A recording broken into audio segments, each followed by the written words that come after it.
Hello, नमस्कार साथियों, मैं राजकुमार पालीवाल आपका हार्दिक स्वागत और अभिनंदन करता हूं आपके अपने YouTube चैनल पालीवाल सर पर। साथियों, राम राम, वंदे मातरम, जय हिंद। जैसा कि मैंने आपसे वादा किया था कि राजस्थान के मुख्यमंत्रियों के बारे में अनोखे किस्से और राजस्थान के मुख्यमंत्रियों के बारे में जो भी बातें हैं वो लेकर मैं एक सीरीज लेकर आ रहा हूं जिसमें राजस्थान के मुख्यमंत्रियों से जुड़ी हुई बातें होंगी। साथियों, आज मैं जिस मुख्यमंत्री की बात करने जा रहा हूं वो मुख्यमंत्री जो है वो प्रधानमंत्री को भाभी कहा करता था, मतलब वह प्रधानमंत्री का देवर हुआ करता था। एक ऐसा भी मुख्यमंत्री साथियों राजस्थान का रहा है जो प्रधानमंत्री का देवर था। आप कमेंट करके बताइए कि वो कौन से मुख्यमंत्री हैं जिन्हें प्रधानमंत्री का देवर कहा जाता है। वो भारत में एकमात्र ऐसे अकेले व्यक्ति थे जो भारत की प्रधानमंत्री यानी कि श्रीमती इंदिरा गांधी को इंदू भाभी कहकर संबोधित करता था। उनके अलावा ऐसे राजस्थान में नहीं बल्कि पूरे भारत में ऐसा कोई व्यक्ति नहीं था जो इंदिरा गांधी को भाभी कहने की हिमाकत कर सकता हो।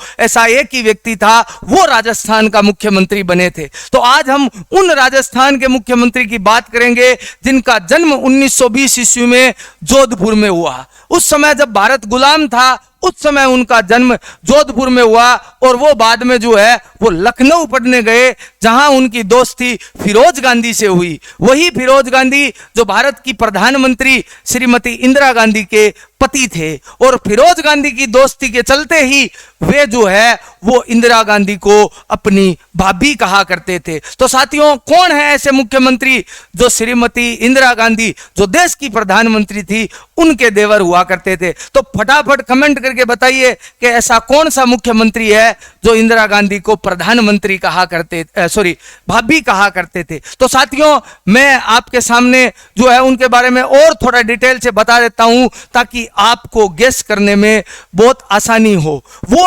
राजस्थान के पहले ऐसे मुख्यमंत्री थे जो अल्पसंख्यक समुदाय से आते थे। वो राजस्थान के पहले क्या एकमात्र मुस्लिम मुख्यमंत्री थे। और आपको सबसे महत्वपूर्ण बात बताऊं साथियों, वो भारत के केवल दूसरे ऐसे मुख्यमंत्री बने थे जो किसी राज्य के मुस्लिम मुख्यमंत्री थे। उनसे पहले यदि जम्मू कश्मीर में फारूक अब्दुल्ला को छोड़ दें तो उनसे पहले राजस्थान में हिंदुस्तान में कहीं भी कोई मुस्लिम मुख्यमंत्री नहीं बना था। निश्चित तौर से आप साथियों अब समझ गए होंगे कि मैं किसकी बात कर रहा हूं। मैं बात कर रहा हूं बरकतुल्ला खान उर्फ प्यारे मियां की। बरकतुल्ला खान उर्फ प्यारे मियां राजस्थान के छठवें मुख्यमंत्री बने। साथियों, छठे मुख्यमंत्री को लेकर आने का क्या मतलब हुआ, ये तो पहली क्लास है। वो इसलिए लेकर आ रहा था कि मैंने राजस्थान के सभी मुख्यमंत्रियों के बारे में पढ़ा। मुझे इनका किस्सा और कहानी सबसे शानदार लगे। मुझे इनके जीवन की कहानी बहुत बढ़िया लगी। तो मुझे लगा कि शुरुआत जो है वो उसी व्यक्ति से की जाए जो वास्तव में एक शानदार व्यक्तित्व के धनी थे और साथ ही भारत में दूसरे मात्र ऐसे मुख्यमंत्री थे जो धर्म में इस्लाम धर्म को मानते थे। तो आज अपन जो है वो प्यारे मियां उर्फ बरकतुल्ला खान की बात करेंगे कि किस प्रकार उन्होंने राजस्थान के मुख्यमंत्री बनने तक का सफर तय किया। तो आज के किस्सों में राजस्थान के मुख्यमंत्री बरकतुल्ला खान की जो राजस्थान के छठे मुख्यमंत्री थे। तो बात करते हैं, सबसे पहले देखते हैं कि बरकतुल्ला खान का जो है वो जन्म कहां हुआ था। साथियों देखिए, बरकतुल्ला खान जो थे उनका जन्म 1920 ईस्वी में जोधपुर में हुआ था। जोधपुर में जो है वो बरकतुल्ला खान का 1920 ईस्वी में जन्म हुआ था। जोधपुर में जन्मने के बाद बरकतुल्ला खान जो है वो पढ़ाई करने के लिए जो है वो चले गए लखनऊ यूनिवर्सिटी में। उन्होंने वकालत की पढ़ाई की और वहां पढ़ाई के दौरान उनकी दो दोस्तियां हुई जो बहुत ज्यादा चर्चित है। बरकतुल्ला खान के जीवन में दो दोस्तियां जो सबसे ज्यादा चर्चा में रहती है उनमें से एक थी इंदिरा के पति, भारत के प्रधानमंत्री के पति फिरोज गांधी की। जैसे जैसे फिरोज गांधी के साथ उनकी दोस्ती चलती गई वैसे वैसे बरकतुल्ला खान का कद भी बढ़ता गया, क्योंकि फिरोज गांधी न केवल इंदिरा गांधी के पति थे, तत्कालीन भारत के प्रधानमंत्री जवाहरलाल नेहरू के इकलौते जमाई भी थे, और 1952 में तो वो सांसद भी हो गए थे। तो जैसे जैसे फिरोज गांधी का कद बढ़ा, वैसे वैसे बरकतुल्लाह खान का पद भी बढ़ता चला गया। इसी प्रकार फिरोज गांधी के अलावा लखनऊ में उनकी एक और मुलाकात होती है। वहां की एक स्टूडेंट थी जिसका नाम था उषा शर्मा से जो है वो बरकतुल्लाह खान की मुलाकात होती है। बरकतुल्लाह खान जो है वो फाइनल ईयर में थे बैरिस्ट्री के, और उषा जो है वो फर्स्ट ईयर में थी। जब बरकतुल्लाह खान सीनियर थे और सबका परिचय ले रहे थे, तो उनका परिचय उषा शर्मा से होता है। एक बात को लेकर उषा शर्मा से बरकतुल्लाह खान बहुत ज्यादा प्रभावित होते हैं कि उषा ने कहा कि मैं जाति और धर्म में विश्वास नहीं करती हूं, मैं हिंदू ब्राह्मण हूं, लेकिन न मैं जाति को मानती हूं ना मैं धर्म को मानती हूं। सभी वहां बैठे लोग उस बात को उस समय सुनकर हंस पड़े, लेकिन बरकतुल्लाह खान बहुत ज्यादा प्रभावित हुए।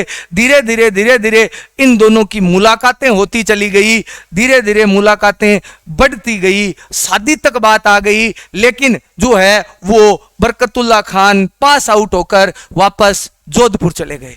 जब बरकतुल्लाह खान जोधपुर पहुंचे लखनऊ से, तब तक जोधपुर जो है वो जोधपुर नहीं रहा था, वो राजस्थान का एक हिस्सा हो चुका था, और राजस्थान में एक लोकप्रिय सरकार बनने को थी। बरकतुल्लाह खान के पिता के पास पंडित जय नारायण व्यास आए और उन्होंने कहा कि मैं आपके पुत्र को, जो कि वकील है, उसे अपने मंत्रिमंडल में जगह देना चाहता हूं। कारण सीधा सा था कि अल्पसंख्यकों को भी मेरे मंत्रिमंडल में जगह मिले, और मुझे बरकतुल्लाह या प्यारे मियां से कोई बेहतरीन व्यक्ति दिखाई नहीं दे रहा। पंडित जय नारायण व्यास की बात सुनकर पिता ने हाँ कर दी, पुत्र ने भी हाँ कर दी, और जोधपुर के मंत्रिमंडल में बरकतुल्लाह खान को शामिल कर लिया गया। इस प्रकार बरकतुल्लाह खान और उषा की दोस्ती में बीच में थोड़ी दरार आ गई। उसी दौरान उषा पढ़ने के लिए कहाँ चली गई? लंदन चली गई। वो पढ़ने के लिए लंदन चली गई, और भाई साहब यहाँ जो है वो मंत्रालय में काम करने लग गए। 3 साल बाद कहते हैं कि जब उषा लौटी और बरकतुल्लाह से उनकी मुलाकात हुई, तो बरकतुल्लाह से उसने कहा कि आपका शादीशुदा जीवन कैसा चल रहा है? तो बरकतुल्लाह खान ने कहा, शादी तो तुमसे करनी थी, तुम थी नहीं, तो किसी और से शादी करने का तो सवाल ही नहीं उठता। इस बात को लेकर उषा बहुत ज्यादा खुश हुई, और फिर दोनों का विवाह हो गया। साथियों, ये बात उस समय की है जब भारत में विभाजन हुआ ही था, हिंदू मुस्लिमों के सामने आमने सामने खड़े थे। उस समय एक ब्राह्मण परिवार में जन्मी लड़की उषा का विवाह बरकतुल्लाह खान से हुआ। उसके बाद बरकतुल्लाह खान जोधपुर से निकलकर जो है वो भारत की राजनीति में चले गए, क्योंकि 1952 में फिरोज गांधी भारत की राजनीति में पटल पर आने लगे थे।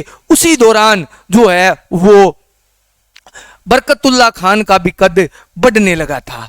बाद में बरकतुल्लाह खान मोहनलाल सुखाड़िया की सरकार में भी मंत्री रहे, बाद में केंद्र सरकार में चले गए।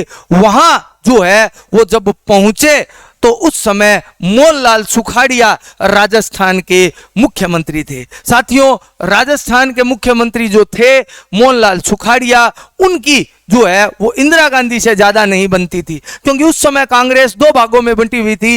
एक थी कामराज कांग्रेस और दूसरी थी इंदिरा कांग्रेस। बरकतुल्लाह खान थे राजस्थान से, और राजस्थान के ज्यादातर विधायक जो थे वो कामराज कांग्रेस में थे, क्योंकि मुख्यमंत्री मोहनलाल सुखाड़िया कांग्रेस को, कामराज को समर्थन दे रहे थे। लेकिन बरकतुल्लाह खान ने राष्ट्रपति के चुनाव में अपनी जो विश्वसनीयता है, अपनी जो वफादारी है, वो इंदिरा गांधी के प्रति रखी, और उन्होंने राष्ट्रपति के चुनाव में वीवी गिरी को वोट दिया।